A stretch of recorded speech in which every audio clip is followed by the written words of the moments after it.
नवरात्रि आने से पहले अपने पितरों की तस्वीर से ये 3 चीजें जरूर हटा लेना, वरना पितर के साथ साथ मां दुर्गा भी सदैव के लिए रुष्ट हो जाती हैं। दर्शक बंधु, क्या आपने कभी सोचा है कि नवरात्रि जैसे पवित्र पर्व से ठीक पहले हमारे जीवन में पितृपक्ष क्यों आता है? यह कोई साधारण संयोग नहीं है, बल्कि सृष्टि का गहरा रहस्य है। नवरात्रि में हम मां दुर्गा की आराधना करते हैं, शक्ति की उपासना करते हैं, परंतु उससे पहले पितृपक्ष हमें यह स्मरण कराता है कि जिन पितरों ने हमें जन्म दिया, जिनके संस्कारों और आशीर्वाद से हम इस धरती पर खड़े हैं, उनका सम्मान और तर्पण करना ही हमारी सबसे पहली जिम्मेदारी है। यदि हम अपने पितरों को प्रसन्न नहीं करते, तो मां दुर्गा भी हमारे पूजन को स्वीकार नहीं करती, क्योंकि माता का आशीर्वाद तभी पूर्ण होता है जब पूर्वजों की आत्माएं तृप्त और संतुष्ट हों।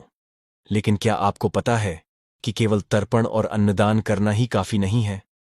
पितरों की तस्वीरें जो हमारे घर के पवित्र कोनों में रखी जाती हैं, वे भी हमारी आस्था और श्रद्धा का दर्पण होती है।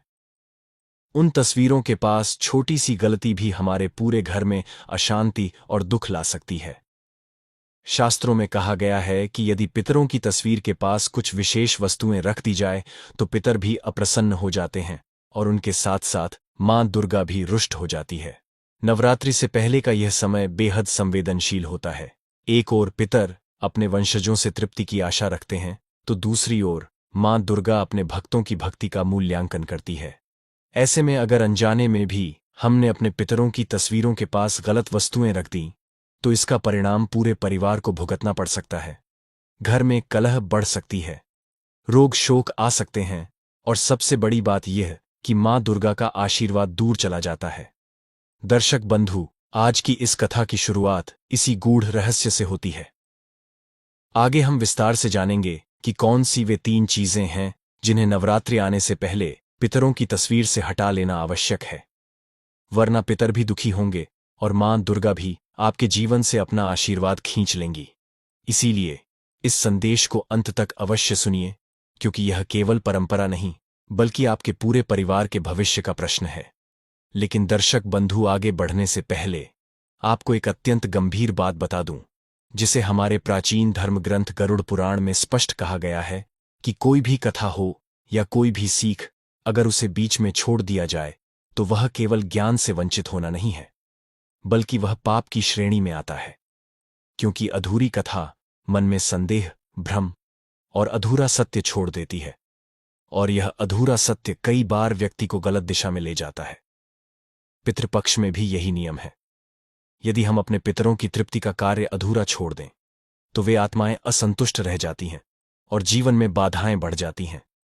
और नवदुर्गा की साधना को अधूरा छोड़ देना मां दुर्गा की कृपा से वंचित कर देता है। इसीलिए शास्त्र हमें बार बार चेतावनी देते हैं कि इन दिनों में हर पूजा, हर कथा, हर सेवा को पूर्ण श्रद्धा और संपूर्णता के साथ करना चाहिए। इसीलिए आपसे विनम्र निवेदन है कि आज की इस कथा को अंत तक अवश्य सुने, क्योंकि यह केवल एक कहानी नहीं, बल्कि जीवन का आईना है, जिसमें आप अपने कर्मों का प्रतिबिंब देख पाएंगे। हो सकता है इस कथा का कोई एक शब्द, कोई एक प्रसंग आपके जीवन की दिशा बदल दे, आपको पाप से बचा ले और आपको उस अंधकार से निकाल दे जिसमें अनजाने में आप भी फंस सकते हैं। और यदि आप एक सच्चे सनातनी हैं, तो यह आपका धर्म भी है कि ऐसे संदेशों को केवल अपने तक सीमित ना रखें, बल्कि उन्हें अधिक से अधिक लोगों तक पहुंचाएं। इसलिए इस वीडियो को लाइक करें, अपने मित्रों और परिवार के साथ साझा करें, और हमारे चैनल को सब्सक्राइब करना ना भूलें, ताकि धर्म, सत्य और जीवन की गूढ़ शिक्षाएं आपको निरंतर मिलती रहें। और हाँ, कमेंट में पूरी श्रद्धा से जय पितृदेव और जय मां दुर्गा लिखना ना भूलें। तो चलिए, श्रद्धा और विश्वास के साथ इस कथा की शुरुआत करते हैं। यह कथा बहुत ही प्राचीन और पवित्र है। उत्तर दिशा में देवभूमि के ऊंचे ऊंचे हरे पर्वतों के बीच एक अत्यंत सुंदर और दिव्य राज्य था, जिसका नाम था विक्रमपुरी। इस पावन भूमि की वादियां, कलकल बहते झरने, हरे भरे खेत और निर्मल स्वभाव वाले लोग उसे विशेष बनाते थे। परंतु विक्रमपुरी की सबसे बड़ी शोभा थे उसके धर्मप्रिय राजा विक्रमादित्य। राजा विक्रमादित्य केवल अपनी बुद्धिमानी, पराक्रम और युद्ध कला के लिए ही नहीं, बल्कि अपनी दयालुता, न्यायप्रियता और प्रजा प्रेम के लिए भी प्रसिद्ध थे। प्रजा उन्हें पिता समान मानती थी और उनके राज्य में हर कोई शांति और सुख से जीवन व्यतीत करता था। राजा विक्रमादित्य की धर्मपत्नी थी रानी निर्मला। वे रूप और गुणों की साक्षात मूर्ति थी। जैसे उनका नाम निर्मलता और पवित्रता का परिचय देता था, वैसे ही उनका हृदय भी सरल और उज्ज्वल था। वे नृत्य, संगीत और लेखन में निपुण थीं और अपने धर्मपति की हर बात में साथ निभाती थी। राजा भी उनसे अपार प्रेम करते और राज्य के बड़े निर्णयों में उनकी राय अवश्य लेते। बाहर से देखने पर उनकी जीवन यात्रा किसी स्वप्न जैसी लगती थी। विशाल महल, प्रेम करने वाला पति और जनता का आदर। परंतु सत्य यह था कि रानी का हृदय सोने के पिंजरे में कैद एक चिड़िया की भांति उदास और एकाकी रहने लगा था। राजा राज्य कार्य, सभाओं और न्याय में इतने व्यस्त रहते कि रानी को समय नहीं दे पाते थे। ऐश्वर्य और वैभव से भरे महल में रहकर भी उनके भीतर खालीपन और अकेलापन बढ़ने लगा। इस रिक्तता से बचने के लिए रानी ने महल से बाहर जाना शुरू किया। दक्षिण दिशा में स्थित तपोवन उनकी प्रिय जगह बन गया। वहां के चंपा के पुष्प, घने वृक्ष, निर्मल झरने और शांति का वातावरण उनके मन को कुछ क्षणों का संतोष देने लगे। वे अपनी दासियों संग वहां अक्सर समय बिताती। किंतु हे श्रोताओं, तपोवन की छाया में एक गहरा रहस्य छिपा था। जंगल के मध्य एकांत स्थान पर एक साधारण सा आश्रम था। वहां निवास करते थे एक महान साधु स्वामी विभूति। उनके विषय में अनेक कथाएं प्रचलित थीं। कोई कहता वे वर्षों से तपस्या कर रहे हैं, तो कोई मानता कि उनके पास दिव्य शक्तियां हैं। एक दिन संयोग से रानी निर्मला उस आश्रम तक पहुंच गई। वहां उन्होंने स्वामी विभूति को अपनी कुटिया के बाहर ध्यान मग्न बैठे देखा।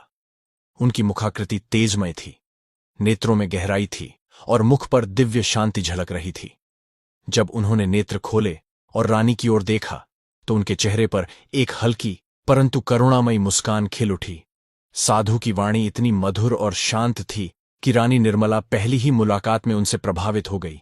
साधु ने उन्हें बहुत आदर से स्थान दिया और धर्म, आत्मा और जीवन के गहरे रहस्यों पर बातें की। उनकी वाणी में ऐसा असर था जिसने रानी के सूने हृदय पर गहरी छाप छोड़ दी। उस दिन के बाद रानी निर्मला के जीवन में एक नया अध्याय आरंभ हुआ। वे अक्सर पूजा या ध्यान का बहाना बनाकर अपनी दासियों को महल में छोड़ देती और अकेले साधु विभूति के आश्रम चली जाती। वहां साधु उन्हें ध्यान, योग और शास्त्रों का ज्ञान देने लगे। रानी को लगा जैसे उन्हें जीवन का असली मार्ग मिल गया है। उन्हें लगा कि एक ऐसा साथी मिल गया है जो उनके मन की व्याकुलता को समझता है। समय बीतने के साथ यह संबंध, जो ज्ञान और आध्यात्मिकता से शुरू हुआ था, धीरे धीरे गहरे आकर्षण और मोह में बदलने लगा। साधु की गहरी आंखें और रानी का अकेला मन, इन दोनों के बीच एक ऐसा बंधन बन गया जिसे छिपाना अब कठिन होने लगा। रानी ने इस संबंध को गुप्त रखने के लिए बहुत सावधानी बरतनी शुरू की। वे ऐसा समय चुनती जब राजा विक्रमादित्य दरबार में व्यस्त होते या राज्य के कार्यों में बाहर गए होते। कभी कभी तो जब पूरा महल निद्रा में होता, रानी गुप्त मार्ग से निकलकर तपोवन पहुंच जाती। इस रहस्य में उनकी सबसे विश्वासपात्र दासी ललिता भी शामिल थी, जो रानी की अनुपस्थिति में पहरा देती और किसी को कुछ जानने नहीं देती। साथ ही रानी ने राजा विक्रमादित्य के प्रति अपने व्यवहार को और भी मधुर और प्रेमपूर्ण बना लिया। वे उनकी हर इच्छा का ध्यान रखने लगी, उनकी बातें सुनती, उनकी सेवा करती और हर आदेश का तुरंत पालन करती। राजा को लगा कि रानी उनसे पहले से भी अधिक स्नेह करती हैं और उनके प्रति पूरी तरह निष्ठावान है। परंतु क्या यह सच था, या यह उस बड़े तूफान से पहले की शांति थी जो विक्रमपुरी की दिशा बदलने वाला था? तपोवन में आरंभ हुआ यह रहस्यपूर्ण संबंध अब और गहरा होता जा रहा था। रानी का मन अब केवल साधु की ओर खींचता था और साधु अपनी मीठी बातों से रानी को विश्वास दिलाता कि वह उनकी हर इच्छा पूर्ण करेगा। धीरे धीरे रानी उस स्थिति पर पहुंच गई जहां सही और गलत का भेद धुंधला हो गया। साधु का प्रभाव इतना गहरा था कि रानी अपने आप को उसमें खो चुकी थी और यह भूल चुकी थी कि धर्म क्या है और अधर्म क्या। तपोवन का वह शांत आश्रम अब रानी के लिए महल की कैद से निकलने का एक सहारा बन गया था, एक ऐसी जगह जहां वह अपनी सारी चिंता, नियम और जिम्मेदारियां भूलकर अपने मन की बात जी सकती थी। रानी ने अपनी होशियारी और साधु से सीखे तरीकों से धीरे धीरे महल के कई दासियों और नौकरों को अपने काबू में कर लिया। जब भी उनका मन साधु से मिलने के लिए बेचैन होता, वह महल में कोई बड़ा त्योहार, पूजा या दान का कार्यक्रम रखवा देती। सब लोग उन्हीं कामों में लग जाते और रानी अपनी दासी ललिता की मदद से भीड़ का फायदा उठाकर चुपचाप आश्रम पहुंच जाती। रानी के आने जाने का समय इतना सावधानी से तय होता कि राजा विक्रमादित्य और दरबारी किसी को भी शक नहीं होता। दिन में रानी राजा के साथ रहती, उनकी सेवा करती, उन्हें अपनी मुस्कान और मीठे शब्दों से खुश रखती। राजा को पूरा विश्वास था कि रानी पूरी तरह उनसे ही समर्पित है। परंतु क्या यह सच्चाई थी या यह सब एक बड़े धोखे की शुरुआत थी जो रानी के अकेलेपन और साधु के लालच से जन्म ले रहा था? साधु विभूति ने रानी के मन में धीरे धीरे एक जहरीला बीज बो दिया था। उन्होंने अपनी बातों से रानी को यह विश्वास दिला दिया कि उनकी आत्मा बेचैन है और उसे सच्ची शांति केवल साधु के साथ ही मिलेगी। उन्होंने रानी से कहा कि उनका मिलना कोई साधारण बात नहीं, बल्कि भगवान की योजना है। यह दो आत्माओं का पुनर्मिलन है। यह बात रानी के मन में गहराई तक उतर गई। उन्होंने महल के गहने, जवाहरात और कीमती वस्तुएं साधु को देना शुरू कर दिया। हर बार जब वे आश्रम जाती, कोई न कोई कीमती वस्तु साथ ले जाती और बदले में साधु से कुछ खोखले मंत्र और झूठे ज्ञान के शब्द सुनकर लौट आती। यह ज्ञान उनके मन को और भ्रमित करता और उनकी समझ को कमजोर कर देता। रानी, जो पहले ही अकेलेपन और एक जैसी जीवन से दुखी थी, अब पूरी तरह साधु के जाल में फंस चुकी थी। उन्होंने साधु पर आंख बंद करके भरोसा कर लिया और उन्हें अपना गुरु, मार्गदर्शक और सब कुछ मान लिया। लेकिन महल के कुछ पुराने और वफादार नौकर रानी के बदलते व्यवहार को समझने लगे। उनका बार बार गायब होना, चेहरे पर चिंता या अजीब मुस्कान और महल में उठती कानफूसियां कई लोगों को सोचने पर मजबूर करने लगी। फिर भी रानी इतनी चालाक और साधु के तरीकों में इतनी निपुण हो चुकी थी कि उन्होंने हर अफवाह को दबा दिया, शक करने वालों को इनाम और ऊंचा पद देकर अपने साथ मिला लिया और जो विरोध करता उसे महल से दूर भेज दिया। धीरे धीरे साधु की मदद से रानी ने राजा के दरबार में भी अपने लोगों को बैठा दिया। यह लोग या तो साधु के प्रभाव में थे या रानी के वफादार बन चुके थे। राजा विक्रमादित्य अपनी रानी पर इतना विश्वास करते थे कि इन नियुक्तियों के पीछे छिपे असली इरादे को कभी समझ ही नहीं पाए। एक दिन साधु ने रानी के कान में धीरे से कहा, देवी, यह राज्य और इसकी ताकत असली रूप से तुम्हारे कोमल लेकिन दृढ़ हाथों में होनी चाहिए। राजा विक्रमादित्य तो केवल नाम के राजा हैं, असली शक्ति तो तुम ही हो। रानी निर्मला, जो अब साधु के प्रति मन, शरीर और आत्मा से पूरी तरह समर्पित हो चुकी थी, यह सुनकर प्रसन्न हो गई। साधु ने बहुत चालाकी से रानी को समझाया कि अगर वह चाहे तो राजा विक्रमादित्य को आसानी से हटाकर स्वयं विक्रमपुरी की महारानी बन सकती है और फिर वह और साधु मिलकर इस राज्य पर राज्य कर सकते हैं। यह विचार रानी के मन में पहले तो एक चिंगारी की तरह आया, लेकिन धीरे धीरे वह लालच और मोह की आग में बदल गया। अब उनके भीतर प्रेम की जगह शक्ति की भूख और साधु पर अंधा भरोसा हावी हो गया। एक रात साधु ने रानी से कहा, देवी, अब समय आ गया है कि मैं महल के भीतर आ जाऊं। तुम्हारी साधना और शक्ति को हर पल मेरे मार्गदर्शन की आवश्यकता है। तुम्हें मेरी ऊर्जा का अनुभव हर समय होना चाहिए। रानी, जो साधु की हर बात को भगवान का आदेश मान चुकी थी, इस खतरनाक बात के लिए भी तैयार हो गई। उन्होंने अपनी दासी ललिता की मदद से महल के एक पुराने और सुनसान हिस्से में साधु के रहने का गुप्त प्रबंध कर दिया। एक भूले हुए कमरे को रातों रात साफ करवाकर साधु के रहने योग्य बना दिया गया। अब साधु विभूति महल के भीतर ही छिपकर रहने लगे। इस गुप्त बात का पता केवल रानी निर्मला और उनकी विश्वास पात्र दासी ललिता को ही था। महल के भीतर रहते हुए साधु अब राजा विक्रमादित्य की दिनचर्या, सुरक्षा और नियमों पर गहराई से नजर रखने लगे। साधु ने रानी के माध्यम से राजा पर अपनी काली शक्तियों और तंत्र का प्रयोग करना भी शुरू किया। वह रानी को कुछ विशेष जड़ी बूटियां और राख देता, जिन्हें रानी राजा के भोजन और पेय में मिलाकर उन्हें धीरे धीरे कमजोर करने लगी। राजा विक्रमादित्य को अब बिना कारण थकान, आलस और बीमारी महसूस होने लगी। उनका शरीर ढीला पड़ने लगा और निर्णय लेने की क्षमता घटने लगी। लेकिन रानी अपने झूठे प्रेम और सेवा से राजा को यह विश्वास दिलाती रही कि यह सब केवल राज्य के बोझ और बढ़ती उम्र का परिणाम है। वह स्वयं ही वैद्य बनकर उनकी देखभाल करती ताकि किसी बाहरी चिकित्सक को बुलाने की जरूरत न पड़े और उनकी चाल पकड़ी न जाए। अब साधु और रानी की मुलाकातें महल के उसी गुप्त कक्ष में होने लगीं। रात के सन्नाटे में जब पहरेदार भी नींद में होते, रानी दबे पांव साधु के पास जाती।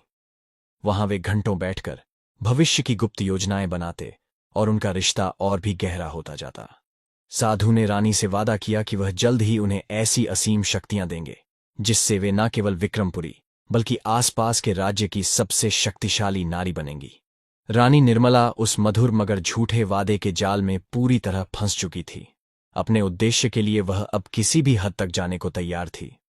महल के कुछ पुराने वफादार मंत्री और सेनापति राजा विक्रमादित्य की दिन प्रतिदिन घटती सेहत और रानी के बदलते व्यवहार को लेकर चिंतित होने लगे। उन्हें कुछ गलत महसूस हो रहा था, खासकर मंत्री चंद्रसेन, जिनकी नजर से कुछ छिपटा नहीं था। उन्होंने रानी और हाल में आई भर्तियों पर शक करना शुरू कर दिया। कई बार वे राजा को अकेले में समझाने की हिम्मत भी करने लगे। उन्होंने कहा कि महाराज आराम करें और डॉक्टर से जांच कराएं।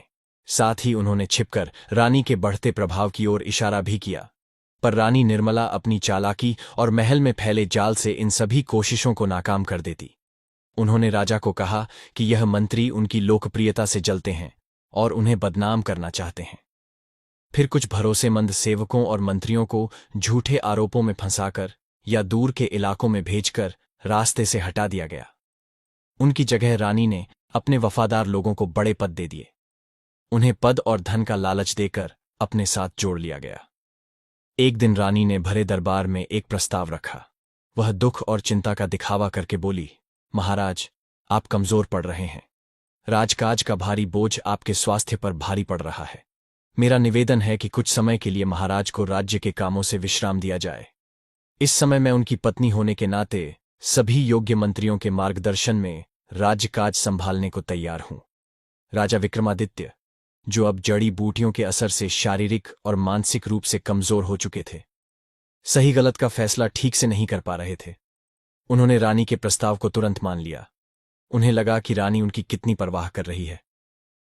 साधु विभूति ने मन ही मन मुस्कुराया। उसने रानी से कहा, देवी, तुम्हारी बुद्धि अद्भुत है। अब सत्ता तुम्हारे हाथ में है। चिंता मत करो, मैं हर पल तुम्हारे साथ रहकर तुम्हें मार्ग दिखाऊंगा। रानी, जो अब साधु के नियंत्रण में थी, ने आंख बंद करके उसकी बातों पर भरोसा कर लिया और नई भूमिका स्वीकार कर ली। साधु ने अब अपनी आखिरी और सबसे खतरनाक योजना बनाई। उसने रानी को कुछ विशेष जड़ी बूटियां और एक रहस्यमयी राख दी। उन्हें राजा के भोजन में नियमित मिलाने को कहा गया। ये जड़ी बूटियां ऐसी थीं कि राजा की तबीयत धीरे धीरे और तेजी से बिगड़ती चली जाएगी, पर मौत का कारण साफ न दिखे ताकि किसी पर शक न हो सके। यह एक धीमी और दर्दनाक योजना थी। साधु ने रानी से कहा, देवी, अगर तुम चाहती हो कि राजा केवल शरीर से नहीं बल्कि आत्मा से भी तुम्हारे वश में हो जाए और तुम बिना रोक टोक राज्य चलाओ, तो तुम्हें एक विशेष गुप्त पूजा करनी होगी। यह पूजा अमावस्या की रात को महल के उसी गुप्त कमरे में करनी होगी। साधु ने दावा किया कि इस जादू से राजा की आत्मा हमेशा के लिए रानी और साधु के अधीन हो जाएगी। रानी को लगेगा कि अब पूरी शक्ति उसी के पास है और कोई उसका विरोध नहीं कर पाएगा। रानी निर्मला, जो अब सत्ता के मोह और साधु के धोखे में अंधी हो चुकी थी, इस भयानक पूजा के लिए तैयार हो गई। उसके मन से राजा के प्रति बचा खुचा स्नेह भी मिट चुका था। उसे अब केवल सिंहासन दिख रहा था और राजा विक्रमादित्य उसके लिए एक रुकावट बन गए थे। लेकिन तभी कहानी में एक नया मोड़ आया। राजा विक्रमादित्य, जो बाहर से बहुत बीमार और कमजोर दिख रहे थे, एक रात चुपचाप अपने कमरे से निकले। वे सीधे अपने सबसे भरोसेमंद मंत्री चंद्रसेन के कक्ष में पहुंचे। उनकी आंखों में अब बीमारी नहीं बल्कि दृढ़ निश्चय और पीड़ा थी। उन्होंने धीमी लेकिन स्थिर आवाज में कहा, चंद्रसेन, तुम मेरे सबसे वफादार मंत्री और मित्र हो। शायद अब मेरा जीवन लंबा नहीं है। रानी और वह धूर्त साधु मेरे खिलाफ षड्यंत्र रच रहे हैं। वे मुझे धीरे धीरे मृत्यु की ओर धकेल रहे हैं। लेकिन मैं मरने से पहले चाहता हूं कि यह साजिश सबके सामने उजागर हो। इसके लिए चाहे तुम्हें कोई भी कदम उठाना पड़े, उठाना। विक्रमपुरी का भविष्य तुम्हारे हाथों में है।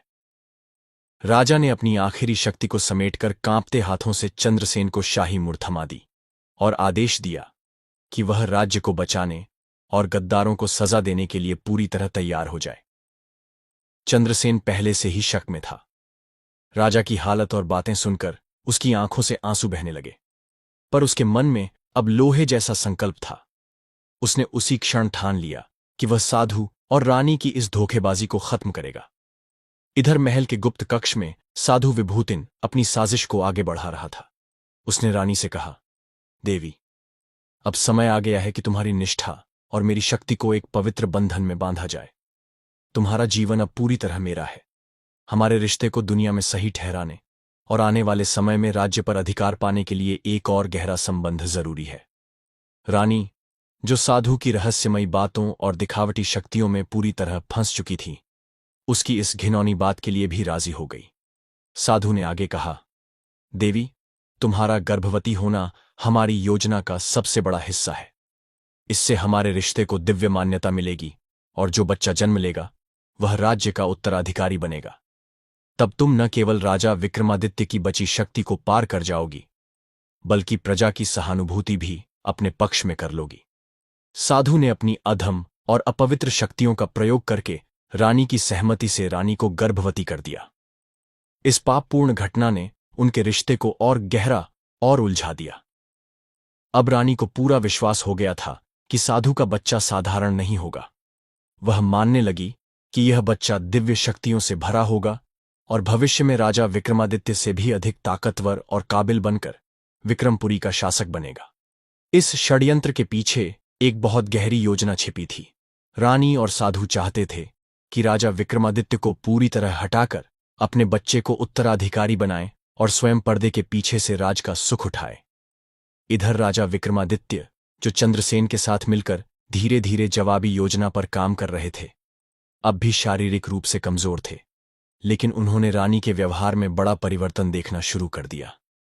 अब रानी के भीतर एक अजीब आत्मविश्वास और घमंड झलकता था। कभी कभी उनके प्यार भरे दिखावे के बीच से निर्दयी चालाकी भी सामने आ जाती।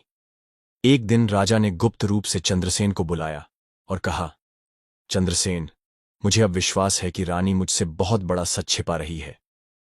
मैं कारण नहीं समझ पा रहा, पर मेरा हृदय कहता है कि उसका उस धूर्त साधु विभूति से कोई गहरा और खतरनाक संबंध है। उसकी आंखों में अब मेरे लिए स्नेह नहीं, कुछ और ही दिखता है। चंद्रसेन ने भारी मन से सिर झुका लिया। उसने कहा, महाराज, आपका शक गलत नहीं है। मुझे क्षमा करें कि मैंने यह दुखद सत्य आपको पहले नहीं बताया। अब समय आ गया है। मेरे जासूसों ने पुष्टि की है कि रानी और साधु के बीच अपवित्र संबंध है, और बात इससे भी आगे बढ़ चुकी है। रानी साधु से गर्भवती हो चुकी है। यह सब उनकी साजिश का हिस्सा है, ताकि भविष्य में राज्य पर उनका नाजायज अधिकार बन सके।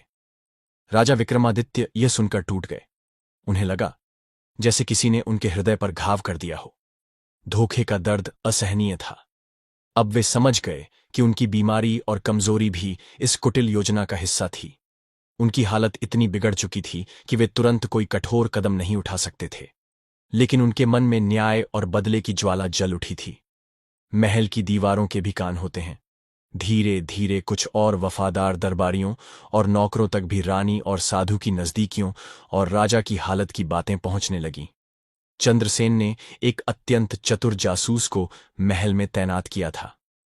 उसकी पहचान किसी को नहीं थी, पर वह परछाई की तरह काम करता था। एक रात उसी जासूस ने रानी और साधु की गुप्त मुलाकात अपनी आंखों से देखी। उसने सुना कि दोनों महल के गुप्त कक्ष में बैठकर अपने भविष्य और राज्य के अधिकार की योजना बना रहे थे। उनकी बातों में रानी के गर्भवती होने का मुद्दा सबसे खास था। वे यह चर्चा कर रहे थे कि इस दिव्य संतान के जन्म के बाद राजा को कैसे रास्ते से हटा दिया जाए। जासूस ने जो कुछ देखा और सुना, वह तुरंत इशारे वाले संदेश से मंत्री चंद्रसेन तक पहुंचा दिया। चंद्रसेन ने बिना देर किए वह सूचना राजा विक्रमादित्य तक पहुंचाई। इस तरह राजा को साजिश की पूरी सच्चाई मालूम हो गई। जासूस के संदेश में लिखा था, महाराज, मैंने खुद सुना है कि रानी ने साधु से कहा है कि वह साधु से गर्भवती है। वे इस बच्चे को केवल साधु का नहीं, बल्कि राज्य की सत्ता और शक्ति का प्रतीक मानते हैं। और वे आपकी तुरंत मृत्यु की योजना बना रहे हैं।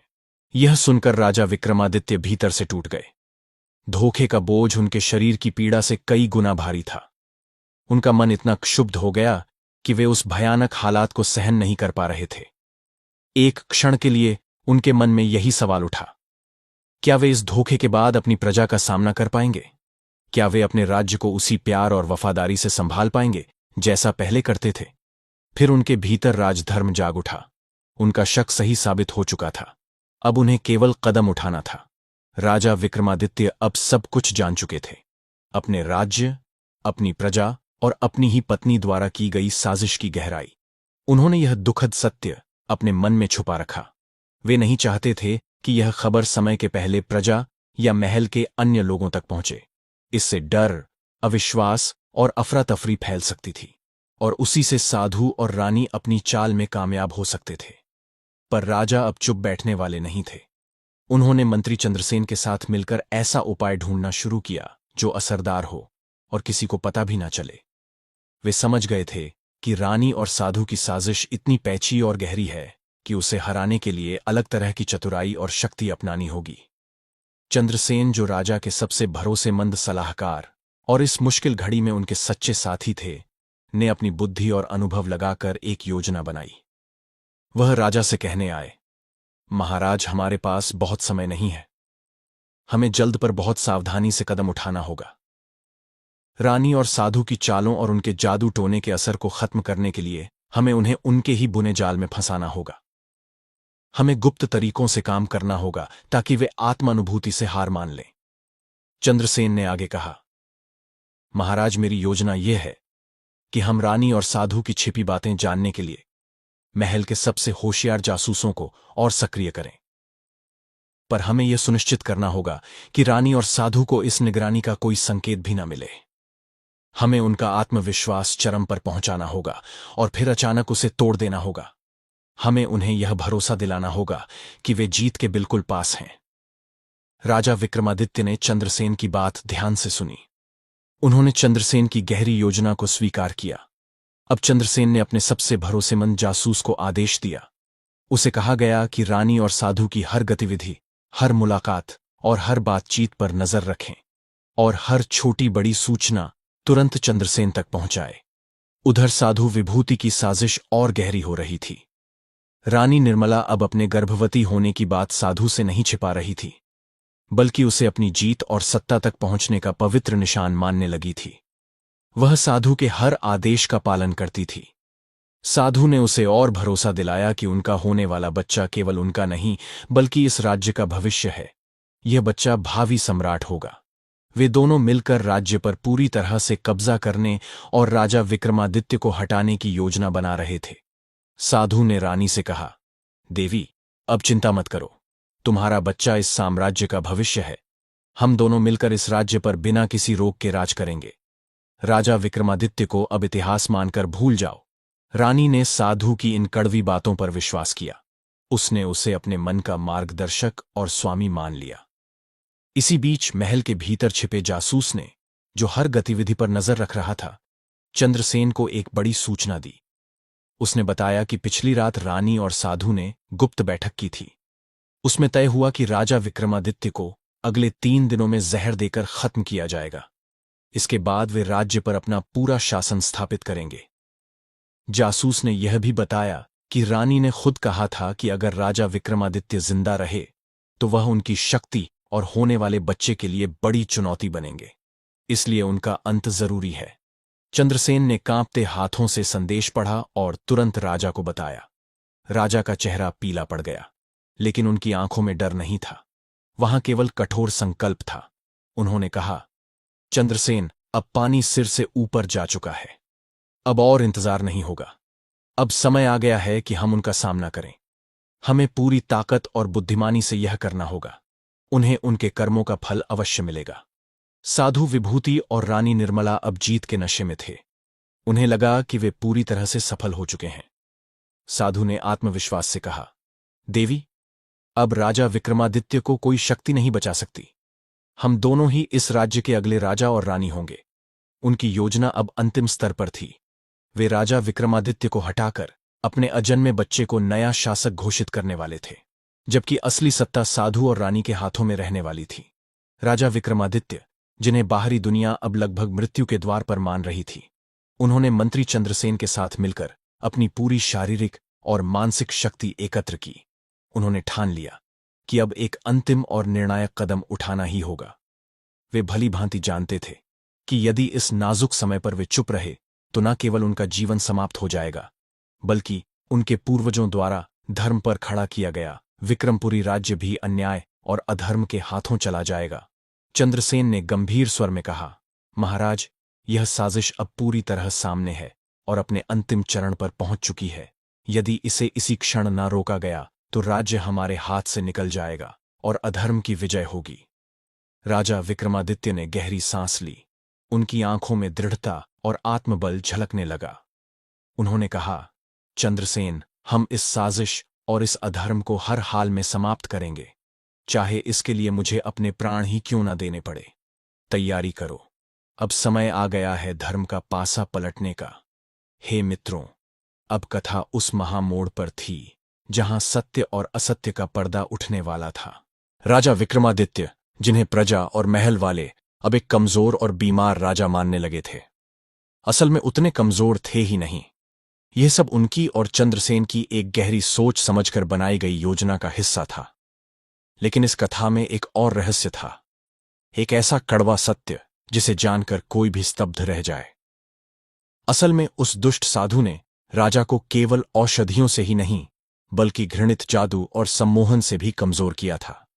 उसने छल से राजा को इतना भ्रमित और असहाय बना दिया कि वे अनजाने में ही सही रानी निर्मला के साथ उसी रात संबंध बनाने पर विवश हो गए, जिस रात का षड्यंत्र उस साधु ने रचा था। साधु ने रानी को यह विश्वास दिलाया था कि अगर राजा की कमजोरी का लाभ उठाकर उसे सम्मोहित किया जाए और रानी गर्भवती हो जाए तो यह बच्चा राजा का कहलाएगा और आगे चलकर राज्य का उत्तराधिकार भी सुरक्षित रहेगा। लेकिन असलियत में यह सब छल था। साधु ने अपनी तांत्रिक शक्तियों से यह सुनिश्चित किया था कि गर्भ उसी का ठहरे। यह सब साधु विभूति ने रानी के साथ मिलकर राजा को अपने जाल में फंसाने के लिए किया। साधु जानता था कि जब रानी उसके बच्चे से गर्भवती हो जाएगी तभी उसकी साजिश पूरी होगी, तब रानी पूरी तरह उसके वश में होगी और बच्चे के भविष्य के लिए कुछ भी करने को तैयार हो जाएगी। यह साजिश इतनी गुप्त और उलझी हुई थी कि लंबे समय तक राजा विक्रमादित्य को भी समझ नहीं आया कि उनके साथ क्या खेल हो रहा है। साधु ने राजा को जानबूझकर बीमार और मानसिक रूप से भ्रमित किया था। उसने रानी से कहा था कि अगर राजा को इतना कमजोर और इच्छा शक्ति से खाली कर दिया जाए तो वे आसानी से साधु की योजना के अनुसार चलने लगेंगे। साधु ने अपने जादू टोने से राजा के शरीर और मन में ऐसी बीमारियां और भ्रम पैदा कर दिए जो पहले कभी नहीं थे। यह बीमारी और यह मानसिक भ्रम धीरे धीरे फैल रहे थे। महल के वैद्य भी इसे पहचान नहीं पाए। वे समझते रहे कि यह सब केवल राज्य काज का तनाव है। रानी, जो अब साधु की हर बात आंख मूंद कर मान रही थी, धीरे धीरे राजा के लिए ऐसा माहौल बना रही थी जिसमें राजा शारीरिक रूप से कमजोर हो जाए, मानसिक रूप से भ्रमित रहे और अपने आत्मनियंत्रण की शक्ति खो दें। राजा विक्रमादित्य ने अपनी बढ़ती कमजोरी और मन का भ्रम महसूस तो किया, पर वे यह नहीं जान पाए कि यह सब साधु और उनकी अपनी रानी की बनाई हुई गहरी साजिश थी। जब राजा का शरीर और मन साधु के प्रभाव से बहुत कमजोर और भ्रमित हो गया, तब रानी ने साधु के कहने पर वह गुप्त रात बिताई। उस रात साधु ने अपनी तांत्रिक शक्तियों का प्रयोग किया और रानी गर्भवती हो गई। वह रात राजा के जीवन में एक अंधकारमय मोड़ बन गई। उन्हें इसका तुरंत पता भी नहीं चला। साधु ने सारी योजना छिपकर पूरी की। महल में किसी को भी कुछ खबर नहीं हुई। रानी ने इस रहस्य को अपने भीतर ही रखा और साधु ने अपनी शक्तियों से सबूत मिटा दिए। साधु ने रानी से कहा, देवी, अब तुम पूरी तरह मेरी हो। तुम्हारे गर्भ में पल रहा बच्चा हमारी साजिश और आने वाले साम्राज्य का सबसे बड़ा हिस्सा बनेगा। अब हम दोनों मिलकर इस राज्य को अपने अधीन कर लेंगे और विक्रमादित्य के युग का अंत कर देंगे। रानी पहले ही साधु के धोखे में फंसी हुई थी। अब गर्भवती होने की खबर से वह और भी उसके प्रभाव में आ गई। उसने साधु को वचन दिया कि आने वाले बच्चे को राज्य की सत्ता देगी ताकि वे दोनों पर्दे के पीछे से पूरे राज्य को अपने वश में कर सकें। लेकिन हे भक्तों, प्रभु की कृपा से सब कुछ अधर्म के अनुसार नहीं चलता। राजा विक्रमादित्य अब मंत्री चंद्रसेन की सहायता से साधु के जादू टोने के प्रभाव से धीरे धीरे बाहर आने लगे थे। उनकी शारीरिक और मानसिक शक्ति फिर लौटने लगी थी, पर यह बात उन्होंने गुप्त रखी। एक दिन वे अचानक चंद्रसेन से मिलने आए। उनकी आंखों में गहरा शक और पीड़ा थी। उन्होंने कहा, चंद्रसेन, मुझे लगता है कि कोई बड़ी गड़बड़ है। मैं पहले जैसा शक्तिशाली और स्पष्ट सोच वाला नहीं हूं। कुछ है जो मुझे अंदर से खा रहा है। मुझे डर है कि कोई मेरे खिलाफ बहुत गहरी साजिश कर रहा है, पर मुझे पूरी तरह समझ नहीं आ रहा। चंद्रसेन अब तक जासूस के माध्यम से पूरी सच्चाई जान चुके थे। रानी का गर्भवती होना और राजा को जहर देने की योजना। पर यह कड़वा सच राजा से कहना उनके लिए कठिन था। फिर भी राजा के बढ़ते संदेह और पीड़ा देखकर चंद्रसेन ने ठान लिया कि वे धीरे धीरे इशारों में राजा को बताएं कि यह सब एक भयानक साजिश का हिस्सा है और इस साजिश में उनकी अपनी रानी भी सम्मिलित है। तभी एक रात महल के उसी भरोसेमंद जासूस ने रानी और साधु की एक और गुप्त बैठक देखी। बैठक में दोनों अपने भविष्य की योजना और राजा को हमेशा के लिए खत्म करने के तरीके पर बोल रहे थे। जासूस ने साफ सुना कि रानी ने साधु से कहा, स्वामी राजा विक्रमादित्य अब हमारे लिए कांटा बन गए हैं। वह अब हमसे कुछ नहीं छीन पाएगा, क्योंकि मैं पूरी तरह तुम्हारी हो चुकी हूं और मेरा बच्चा हमारे राज्य का उज्ज्वल भविष्य होगा। हमें उसे जल्द से जल्द खत्म करना होगा। जासूस ने यह सब विस्तार से लिखा और चंद्रसेन को दे दिया। इस बार चंद्रसेन ने देरी नहीं की। उन्होंने तुरंत राजा को यह कड़वी सच्चाई बताने का निश्चय किया। राजा विक्रमादित्य अब पूरी तरह जान गए कि उन्हें शारीरिक और मानसिक रूप से कमजोर किया गया था। उन्हें धोखा दिया गया था और उनकी अपनी पत्नी इस षड्यंत्र में मुख्य थी। उनकी कमजोरी का फायदा उठाकर रानी गर्भवती होने की घिनौनी योजना भी बनाई गई थी। राजा ने सच्चाई जान ली। धोखे का दर्द बहुत गहरा था, पर अब दुख करने का समय नहीं था। उन्होंने चंद्रसेन से दृढ़ स्वर में कहा, चंद्रसेन, यह साजिश बहुत गहरी और घिनौनी है। हमें इसे जड़ से मिटाना होगा। मुझे अपनी खोई शक्ति वापस लानी होगी। हमें यह रहस्य खुले दरबार में उजागर करना होगा। उस धूर्त साधु और विश्वासघाती रानी को उनके पाप की सजा दिलवानी होगी। राजा का इरादा फौलाद जैसा मजबूत हो गया। वे जानते थे कि यह उनकी सबसे कठिन परीक्षा है, पर यदि वे बुद्धिमत्ता और धर्म के साथ लड़ेंगे तो वे अपनी शक्ति वापस पा सकते हैं और विक्रमपुरी में सत्य की विजय होगी। राजा ने कहा, चंद्रसेन, मैं अपनी शक्ति फिर से पाना चाहता हूं। तुम्हारी लाई दवाइयों और मेरा पक्का इरादा साधु के काले जादू को कम कर रहे हैं। अब मुझे एक सच्ची योजना चाहिए। हम उन्हें थोड़े समय के लिए यह धोखा देंगे कि वे हमें हरा चुके हैं, पर असल में हम उन्हें उनके ही जाल में फंसाकर ऐसी मात देंगे कि वे फिर कभी उठ ना सकें। चंद्रसेन ने राजा की बातें ध्यान से सुनी। राजा की आंखों में फिर वही पुराना तेज और संकल्प देखकर चंद्रसेन का दिल गर्व और आशा से भर गया। वह कुछ देर सोच में डूबा रहा, फिर धीरे से बोला, महाराज, आपकी योजना बहुत ठीक है। आपकी जो हालात हमने जानबूझकर और नाजुक दिखाई है, वही हमारी सबसे बड़ी ताकत है। हमें एक खास राजनीतिक चतुराई की जरूरत होगी। पहले हमें उन्हें यह पूरी तरह विश्वास दिलाना होगा कि आप सचमुच अंतिम सांसें ले रहे हैं और वही अपनी जीत की चोटी पर पहुंच गए हैं। जब वे अपनी जीत का जश्न मनाने लगेंगे और पूरी तरह लापरवाह व घमंडी हो जाएंगे, उसी समय हम उन पर आखिरी वार करेंगे। वह वार खुले दरबार में सबके सामने होगा। राजा विक्रमादित्य ने चंद्रसेन की योजना पर तुरंत अमल शुरू कर दिया। उन्होंने चुपके से अपने राजमहल में उन प्रमुख मंत्रियों, सेनानियों और वफादार दरबारियों को अलग अलग बुलवाया। उन पर वे आंख मूंद कर भरोसा कर सकते थे। इशारों में उन्हें पूरी स्थिति समझाई गई और एक गुप्त योजना सौंपी गई। योजना यह थी कि राजमहल की बाहर और अंदर की सुरक्षा और भी कड़ी कर दी जाए, पर सब कुछ सामान्य ही दिखना चाहिए। खास हिदायत यह दी गई कि यदि साधु और रानी कोई संदेहजनक हरकत करें या भागने की कोशिश करें तो बिना शोर मचाए तुरंत रोका जाए।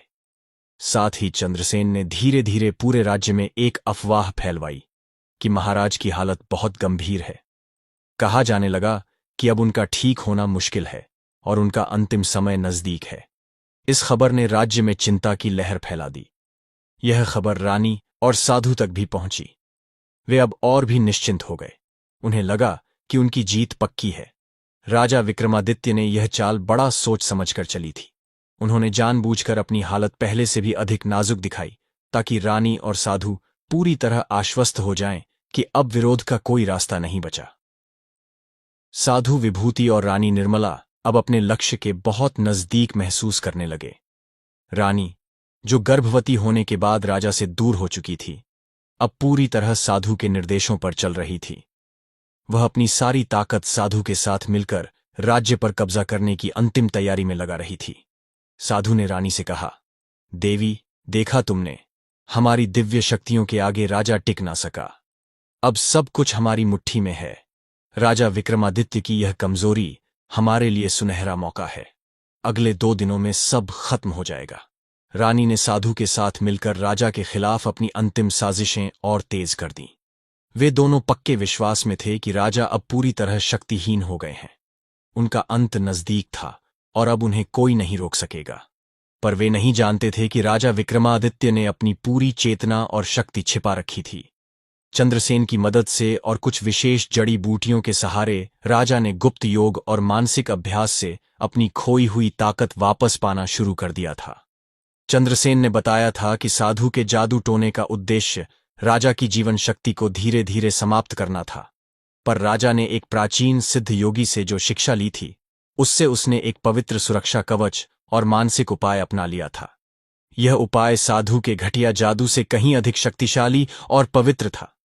धीरे धीरे राजा के भीतर फिर से शक्ति आने लगी। वे पहले जैसे तगड़े और स्पष्ट सोच वाले बन गए। उनकी आंखों में वही पुराना आत्मविश्वास लौटा।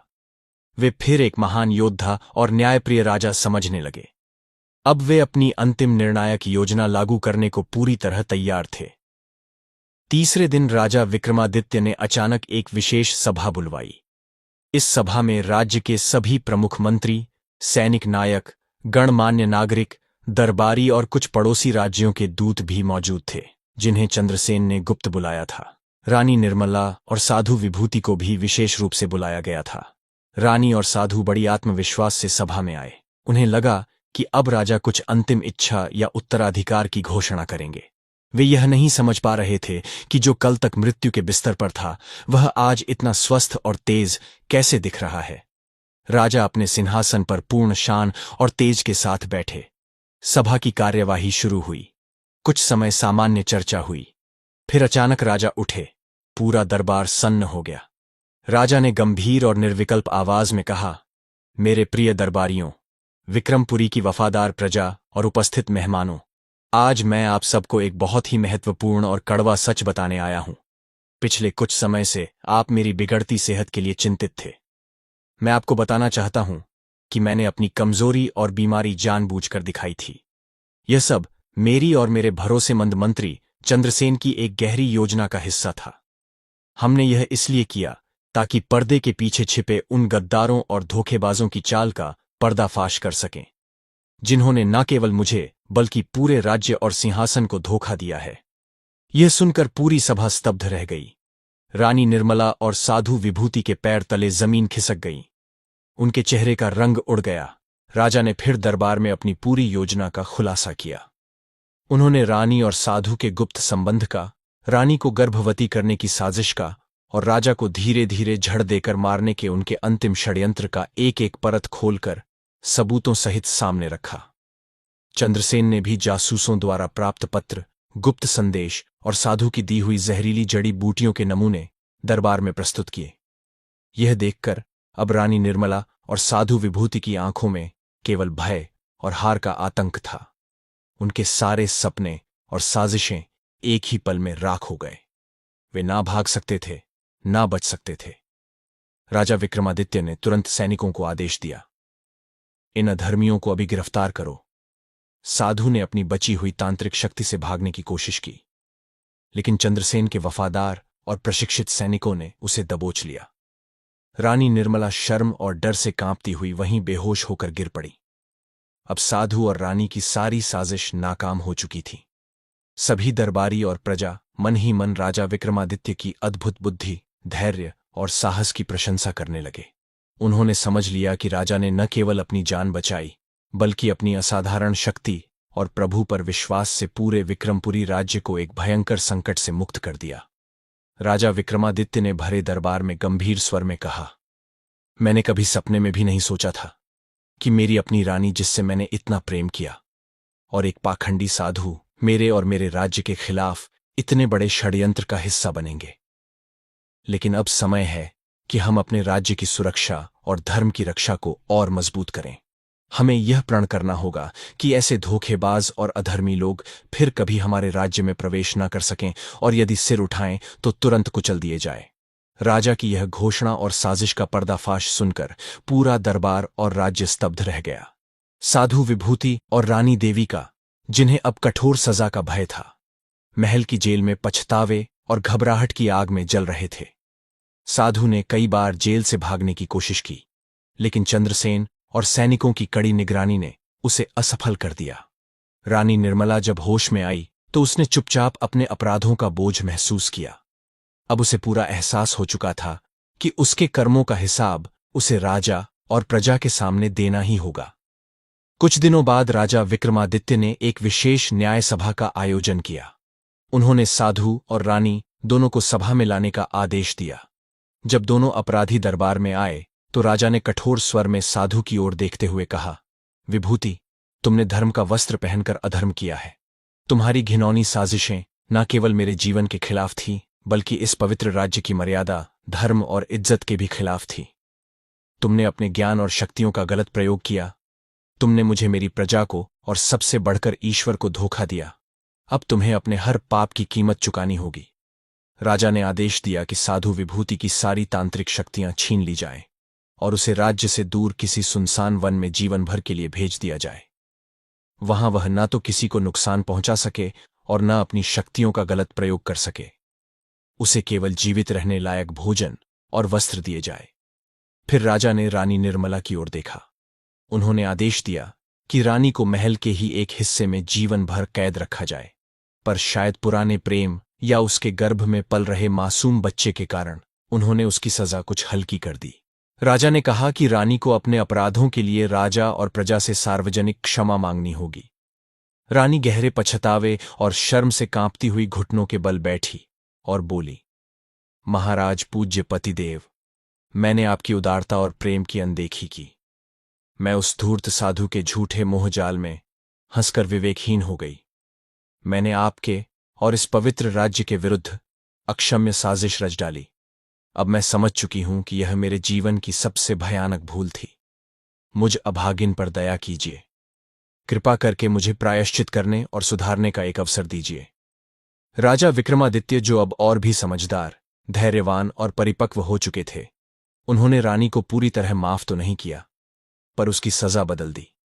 नई सजा यह थी कि रानी महल में ही रहेगी। वह शाही, ऐशो आराम और किसी भी प्रकार के जादू टोने या बाहरी संपर्क से दूर रहेगी। उसे राज्य की अनाथ और पीड़ित स्त्रियों की शिक्षा और सेवा का कार्य सौंपा जाएगा, ताकि वह अपनी भूल से सीखे, दूसरों की सेवा करें और अपने शेष जीवन को प्रायश्चित में लगाकर राज्य की भलाई कर सके। राजा ने शांत लेकिन गंभीर स्वर में कहा, निर्मला, तुमसे निसंदेह एक बहुत बड़ी भूल हुई है। यह ऐसा पाप है जिसका पूरा प्रायश्चित शायद इस जीवन में संभव नहीं, लेकिन अब भी तुम्हारे पास एक अवसर है अपनी आत्मा को शुद्ध करने का, अपने जीवन को सुधारने का। मैं तुमसे आशा करता हूं कि तुम इस राज्य की स्त्रियों और बच्चों के लिए अच्छा करोगी और अपने शेष जीवन को सेवा में समर्पित करोगी। साधु विभूति को उसी समय राज्य से निकाल दिया गया। वह अपनी हार मान चुका था। उसे समझ आ गया था कि अब उसकी खोई हुई शक्ति और सम्मान कभी वापस नहीं मिल सकते। जो शक्ति कभी राजा विक्रमादित्य जैसे महान शासक को भी कमजोर कर सकती थी, वही अब उसके लिए बोझ और पछतावे का कारण बन चुकी थी। वह जंगल के एक सुनसान हिस्से में अकेला रहने लगा। वहां वह दिन रात अपने पापों और गलतियों पर पछताता। उसे यह भी समझ आया कि अगर उसने अपने ज्ञान और तप की शक्ति को सही मार्ग पर लगाया होता तो वह महान बन सकता था, परंतु शक्ति के झूठे मोह ने उसका जीवन अंधकार में डाल दिया। राजा विक्रमादित्य ने अपनी खोई हुई ताकत और राज्य पर नियंत्रण फिर से पा लिया, उन्होंने शांति, विश्वास और समृद्धि लाने के लिए अनेक सुधार किए। वे जानते थे कि प्रजा का टूटा विश्वास केवल प्रेम, न्याय और पारदर्शिता से ही लौटाया जा सकता है। इसलिए वे और अधिक विनम्र होकर प्रजा के बीच गए, उनकी समस्याएं सुनी और उनके सुख-दुख में सहभागी बने। राजा ने चंद्रसेन को अपना प्रधान सलाहकार और उपशासक बनाया। उन्होंने कहा, चंद्रसेन, हमने मिलकर राज्य की सबसे बड़ी साजिश को नष्ट किया है, पर असली विजय अब शुरू होती है। हमें राज्य की व्यवस्थाएं सुधारनी है, प्रजा के घाव भरने हैं और नई शुरुआत करनी है। हमें यह सुनिश्चित करना होगा कि भविष्य में कोई भी दुश्मन हमारे राज्य की कमजोरी का लाभ ना उठा सके। चंद्रसेन ने सिर झुकाकर कहा, महाराज, आपकी शक्ति, बुद्धि और क्षमाशीलता ने इस राज्य को बचाया है। अब आपके नेतृत्व में विक्रमपुरी में नई आशा और अटूट विश्वास का संचार होगा। रानी निर्मला अब गहरे पछतावे में थी। वह महल के एक सादे हिस्से में रहने लगी और सेवा का कार्य करने लगी। उसने राज्य की पीड़ित और अशिक्षित स्त्रियों को शिक्षा देना और उन्हें आत्मनिर्भर बनाना शुरू किया। समय के साथ उसे समझ आया कि असली सुख और शांति केवल सेवा और अच्छे कर्मों में है। उसने अपने जीवन को प्रायश्चित और सेवा में लगा दिया। राजा विक्रमादित्य ने भी अपने अनुभव से सीखकर स्थायी सुधार किए। उन्होंने न्याय को और सरल बनाया, भ्रष्टाचार को दंडित किया और गुप्तचर व्यवस्था को और मजबूत किया। वे बार बार प्रजा को यह विश्वास दिलाते कि राजा हमेशा उनके साथ है। अब राज्य पहले से अधिक सुरक्षित, समृद्ध और खुशहाल हो चुका था। राजा विक्रमादित्य और रानी निर्मला दोनों ने अपने अपने मार्ग से जीवन का नया अध्याय शुरू किया। राजा ने धर्म और न्याय से राज्य की रक्षा की और रानी ने सेवा और शिक्षा से अपने प्रायश्चित का मार्ग अपनाया। यही धर्म का संदेश है।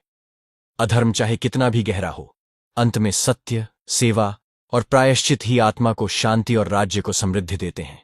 राजा विक्रमादित्य की इस कथा से हमें यह समझ आता है कि जैसे उन्होंने अपने पूर्वजों के राज्य और परंपरा को बचाने के लिए अपने प्राणों की बांझी लगाई, वैसे ही पितृपक्ष हमें यही सिखाता है कि हमें अपने पितरों का सम्मान करना चाहिए।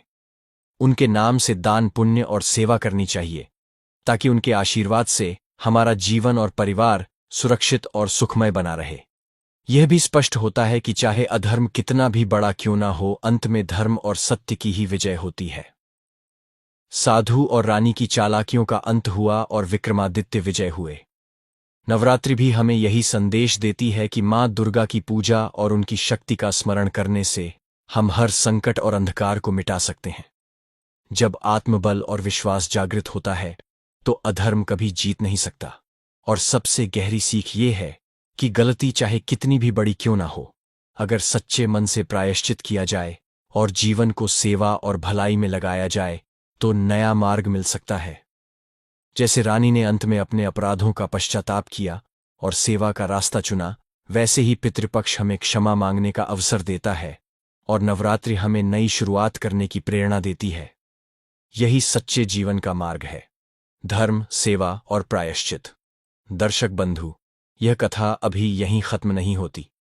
अभी हम यह भी जानेंगे कि नवरात्रि आने से पहले अपने पितरों की तस्वीर से यह 3 चीजें जरूर हटा लेना, वरना पितृ के साथ साथ मां दुर्गा सदैव के लिए रुष्ट हो जाती है। दर्शक बंधु, नवरात्रि का पावन पर्व आने ही वाला है। यह वह समय है जब मां दुर्गा स्वयं पृथ्वी पर अपने भक्तों को आशीर्वाद देने आती हैं। लेकिन क्या आप जानते हैं कि मां की कृपा तभी प्राप्त होती है जब हमारे पितर प्रसन्न होते हैं। शास्त्रों में स्पष्ट कहा गया है, पितरों की तृप्ति से ही देवताओं की प्रसन्नता होती है, और यदि पितर रूठे रहे तो मां दुर्गा भी नाराज हो सकती हैं। इसलिए नवरात्रि शुरू होने से पहले पितरों की तस्वीरों और उनकी पूजा व्यवस्था में कुछ विशेष सावधानियां रखनी अनिवार्य मानी गई हैं। पहली चीज, पितरों की तस्वीर से जूतों, चप्पलों का हर निशान हटा दो। दर्शक बंधु, सबसे पहले एक बहुत ही सरल परंतु गहरी बात स्पष्ट कर दूं। पितरों की तस्वीर हमारे लिए सिर्फ कागज का टुकड़ा नहीं है, वह हमारी जड़ों की गूंज है, हमारे पूर्वजों की याद है, उनका सम्मान है और उनकी आत्माओं का प्रतीक है। जब हम नवरात्रि जैसे पवित्र पर्व की तैयारी करते हैं तो छोटी छोटी बातें बड़ी भूमिका निभाती हैं। आइए अब इस पहली चीज को पूरी श्रद्धा और विस्तार से समझें। इस गलती का कारण अक्सर लापरवाही या अनजाने में होता है। घर की रोजमर्रा की हलचल में तस्वीरें नीचे टंगी रहती हैं, बच्चे खेलते खेलते जूते वहीं रख देते हैं। मेहमान आते जाते जूते वहीं रख देते हैं। या शाम को किसी खिड़की की परछाई तस्वीर पर ऐसी पड़ जाती है कि वह जूतों जैसी ही दिखने लगती है। इन छोटी छोटी बातों को हम सामान्य मान लेते हैं, पर शास्त्र और अनुभव बताते हैं कि पितरों को यह अपमान जैसा लगता है। अब आप सोच रहे होंगे, यह अपमान कैसे दूर किया जाए? सबसे पहले ठंडी और साफ आंखों से पूरे स्थान का निरीक्षण करें। तस्वीर कहाँ है? कितना ऊंचा है? फोटो के नीचे क्या रखा है? फ्रेम के आसपास क्या क्या रखा गया है? यदि तस्वीर फर्श के पास है तो यही सबसे बड़ी गलती है। तस्वीर को नीचे रखना उसी तरह है जैसे किसी जात पिता को निर्वाण स्थान पर बैठा देना। इसलिए तस्वीर को ऊंचे स्थान पर लगाइए। दीवार की मध्यम ऊंचाई या पूजा की अलमारी के ऊपर की शेल्फ सबसे उत्तम है। अगर फोटो के पास जूते रखे हैं तो उन्हें तुरंत हटा दीजिए। जूतों का अर्थ केवल चप्पल या सैंडल नहीं है। जूते का मतलब वह अपवित्रता है जो हम धरती से उठाते हैं। जूते धूल, मिट्टी और बाहर के कचरे से जुड़े होते हैं। जब वह पवित्र तस्वीर के पास आ जाते हैं तो वह चित्र और उसमें बसने वाली आत्मा को असहज महसूस कराते हैं। इसलिए घर में यह नियम बना दीजिए, पूजा स्थान और पितरों की तस्वीर के पास जूते बिल्कुल नहीं रखे जाए। अब तस्वीर की सफाई की बात। फोटो को फ्रेम में से सावधानी से निकालिए। यदि फ्रेम पर धूल या मिट्टी है तो मुलायम सूती कपड़े से धीरे धीरे पोंछिए। फोटो के ऊपर पानी डालने से बचिए, क्योंकि पानी से फोटो खराब हो सकती है। यदि जरूरत पड़े तो फ्रेम की कांच को गुनगुने पानी और हल्के साबुन से साफ करिए, पर फोटो को न गीला कीजिए। फोटो पर धूल हटाने के लिए नरम ब्रश या सूखी सूती खड़ाई वाला कपड़ा सबसे सुरक्षित है। फ्रेम के पीछे और किनारों को भी ध्यान से साफ करिए। अक्सर गंदगी वहीं छुपी रहती है। फोटो की दिशा बदलना भी एक हल्का सा उपाय है। कई बार शाम की तेज परछाई या खिड़की से आने वाली रोशनी ऐसे रूप में पड़ती है कि तस्वीर पर जूतों जैसी छाया बन जाती है। ऐसी स्थिति में तस्वीर की दिशा बदल दीजिए या पर्दा थोड़ा समायोजित कर दीजिए ताकि परछाई सीधे फोटो पर न पड़े। तस्वीर को ऐसी जगह लगाइए जहां दिन भर साफ और शुद्ध प्रकाश हो। बहुत तेज और झिलमिलाती रोशनी भी नुकसान कर सकती है। मध्यम रोशनी सबसे बेहतर रहती है। अब तस्वीर के आसपास की व्यवस्था को पवित्र बनाइए। वहां अखबार, प्लास्टिक की थैलियां, जूतों के डिब्बे, गंदे कपड़े या कोई भी ऐसी चीज ना रखें जो अपवित्र मानी जा सकती हो। केवल साफ फूल, छोटा दीपक, जल का पात्र और अगर चाहे तो हल्का प्रसाद रखें। याद रखिए कि पूजा और पितरों की तस्वीर के पास सिर्फ वही चीजें रहें जो सुख, समाधान और सम्मान जताती हों। एक आध्यात्मिक और भावनात्मक कदम भी अवश्य उठाइए। मन से क्षमा मांगना। आप पवित्र मन से कहिए, हे पितरों, यदि मेरी अनजाने में कोई भूल हुई हो, यदि मैंने कभी उन्हें अनादर पहुंचाया हो, तो कृपया मुझे क्षमा कर दो। मैं अब से तुम्हारा पूरा सम्मान करूंगा। यह शब्द दिल से निकले तो वे आत्मा तक पहुंचते हैं। एक सरल प्रार्थना, हाथ जोड़ना और हल्का दीपक जलाना पितरों को बहुत प्रसन्न करता है। बच्चों और परिवार को भी यह बात समझाइए। अक्सर बच्चों की मासूमाना हरकत से जूते तस्वीर के पास आ जाते हैं। सबको बताइए कि पूजा स्थान और पितरों की तस्वीर के पास जूते नहीं रखे जाते। एक छोटा सा नियम बना दीजिए।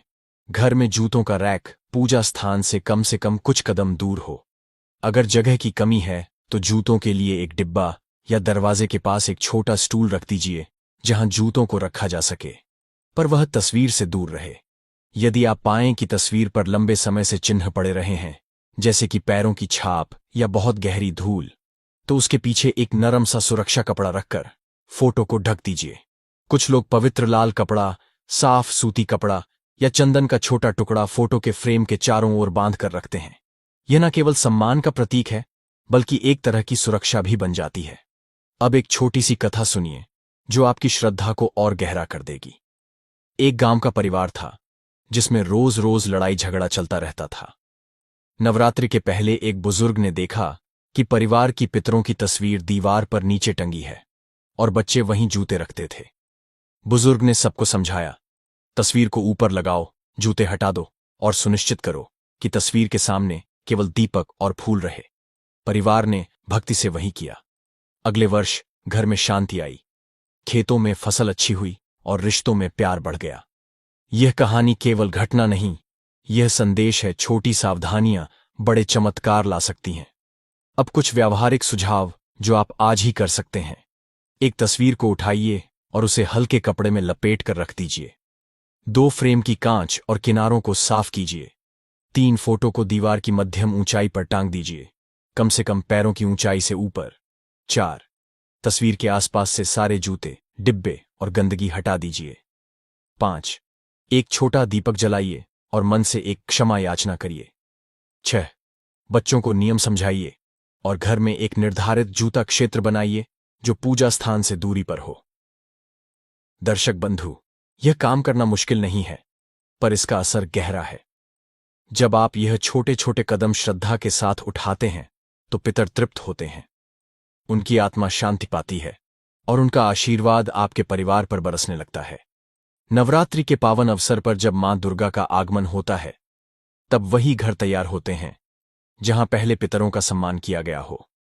अंत में केवल इतना कहूंगा, आज ही उठिए, तस्वीर का निरीक्षण कीजिए, जूतों के निशान हटाइए, फोटो को शुद्ध कीजिए और उस स्थान को इतना पवित्र बनाइए कि वहां केवल प्रेम और श्रद्धा की गूंज हो। यह सरल कार्य आपके घर में सुख, समृद्धि और दिव्य कृपा लाएगा। दूसरी चीज, पितरों की तस्वीर से धूल और जाले हटा देना। दर्शक बंधु, अब हम दूसरी सबसे बड़ी भूल की ओर बढ़ते हैं जो अक्सर हम सभी से हो जाती है और जिसका असर हमारी पूरी पीढ़ी पर पड़ सकता है। यह भूल है पितरों की तस्वीर पर जाले, धूल या गंदगी का जम जाना। हम रोज अपने घर को साफ करते हैं, लेकिन कई बार उस स्थान पर ध्यान ही नहीं जाता जहां पितरों की तस्वीर लगी होती है। धीरे धीरे उस पर मकड़ी के जाले लटक जाते हैं, किनारों पर धूल जम जाती है और तस्वीर धुंधली व मैली सी दिखने लगती है। यह केवल सफाई की कमी नहीं है, यह पितरों के प्रति अनादर और उपेक्षा का प्रतीक है। शास्त्रों में स्पष्ट लिखा है कि जहां धूल और जाले होते हैं वहां पितर और देवता कभी नहीं ठहरते। धूल का अर्थ है उपेक्षा और जाले का अर्थ है अंधकार और आलस्य। जब हम अपने पितरों की तस्वीर को धूल और जाले से ढक देते हैं तो यह मानो उनकी आत्माओं को ढक देना है। वे तृप्त नहीं हो पाते और उनका आशीर्वाद घर से धीरे धीरे दूर होने लगता है। अब सोचिए, पितरों ने अपने जीवन में हमारे लिए कितना त्याग किया। उन्होंने कठिनाइयां झेली, परिवार बसाया, हमारी जड़ों को सींचा और हमें यह जीवन दिया। और जब उनकी आत्मा हमारे घर में सम्मान की उम्मीद से आती है, तो अगर वह अपनी तस्वीर को धूल और जालों से ढका पाती है तो कैसा अनुभव करती होगी। यह उपेक्षा उन्हें दुखी कर देती है। तो नवरात्रि से पहले आपका दूसरा सबसे बड़ा कर्तव्य है पितरों की तस्वीर को पूरी तरह से साफ करना। यह केवल सफाई का काम नहीं है, यह भक्ति और सेवा का काम है। सबसे पहले तस्वीर को उसके स्थान से उतारें। धीरे धीरे उसके फ्रेम को देखिए। ऊपर, नीचे और किनारों पर जमा धूल को मुलायम और सूखे कपड़े से पोंछ दीजिए। यदि फ्रेम पर बहुत जमी हुई गंदगी है तो हल्के गीले कपड़े का उपयोग करें, लेकिन ध्यान रहे कि पानी फोटो पर ना पड़े। अगर फोटो कांच के भीतर है तो कांच को साफ कर दीजिए ताकि तस्वीर बिल्कुल स्पष्ट और उज्ज्वल दिखे। अब मकड़ी के जालों पर ध्यान दीजिए। जाले केवल तस्वीर पर ही नहीं बल्कि उसके आसपास की दीवारों और कोनों में भी हो सकते हैं। एक लंबी झाड़न या साफ कपड़े से सारे जाले हटा दीजिए। याद रखिए, जाले का मतलब केवल गंदगी नहीं बल्कि ऊर्जा का अंधकार भी है। जाले यह संकेत देते हैं कि वहां सकारात्मक ऊर्जा रुक गई है। जब आप जाले हटाते हैं तो मानो आप अपने पितरों की आत्मा के लिए रास्ता साफ कर रहे हैं ताकि वे बिना रुकावट के आपके घर आकर आशीर्वाद दे सकें। तस्वीर को साफ करने के बाद उसके पास हल्का सा चंदन या गुलाब जल छिड़क सकते हैं। इससे वातावरण पवित्र हो जाता है।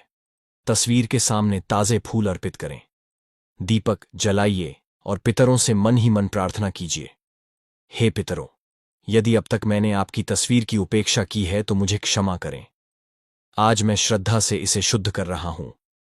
कृपया मेरी भूल को माफ करें और हमें अपना आशीर्वाद दें। एक बार ऐसा करने के बाद आप देखेंगे कि घर का वातावरण हल्का हो गया है। जहां पहले बोझिलता और उदासी थी, वहां अब एक अलग ही शांति और सकारात्मकता महसूस होगी, क्योंकि धूल और जाले केवल भौतिक गंदगी नहीं है, वे मानसिक और आध्यात्मिक बोझ का प्रतीक भी हैं। जब वे हटते हैं तो घर में ऊर्जा का नया प्रवाह शुरू होता है। कथा और अनुभवों में भी यही मिलता है। एक गांव की वृद्धा हर पितृपक्ष में सबसे पहले यही करती थी। वह कहती थी, पितरों की तस्वीर की सफाई करना ऐसा है जैसे उनके चरण धोना। जब तक तस्वीर चमकती ना हो तब तक वे पिंडदान भी नहीं करती थीं। उनका विश्वास था कि धूल झालों से ढकी तस्वीरें पितरों को रोक देती हैं, और सच में उनका घर हमेशा सुख, शांति और समृद्धि से भरा रहा। इसलिए दर्शक बंधु, नवरात्रि से पहले यह दूसरा कार्य अवश्य कीजिए। पितरों की तस्वीर और उसके आसपास को जालों और धूल से मुक्त कीजिए।